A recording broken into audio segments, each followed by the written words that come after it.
tie cilvēki, kas šeit ir, tie jau to uguns, ūdens un tos viss ir naudas lietas ir savā dzīvē izgājuši cauri, un es par viņiem pilnīgi droši esmu.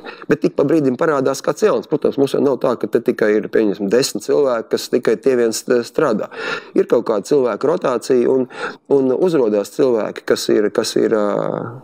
kas vairāk domā, kā viņi var, nekā kā viņi var, un kuriem ir tā cits varbūt sapratni, kā te ir, nezinu, sociālismu uzņēmums, vai te ir uzņēmums, kurā ir kaut kāds bleķīts liekas, ko es varu paņemt.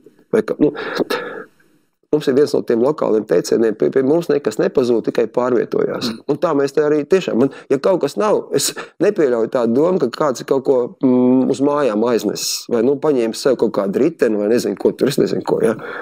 Mēs viņu tiešām atrodam. Un šāda uzticēšanās un sapratne ir tiem cilvēkiem, kas šeit strādā uz palikšanu. Es nevienam nelieku darīt to, ko tas cilvēks negrib darīt.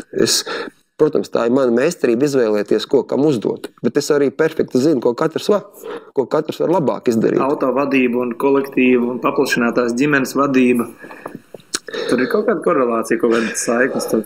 Protams, aizvest uz Dakāru 12 cilvēku komandu vai 20 cilvēku komandu Dakārā un atbraukt atpakaļ visiem. Tas ir augstākā līmeņa komandas darbs, kurš sākās, protams, šeit ar uzdevumiem, ar dzīvi, ar sapratni par to, kā mašīna jāsagatavo, turpinās tur uz vietas, kas ir ļoti svarīgi.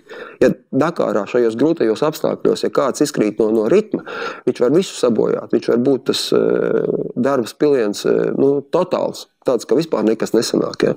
Un tāpēc ir ļoti svarīgi, vai laikam arī šie te lielās sacensības un ilgā atrašanās kaut kādā slēgtā vidē mums ir tik liela mācība devusi, kā pēc tam mums ikdienā ir ļoti viegli.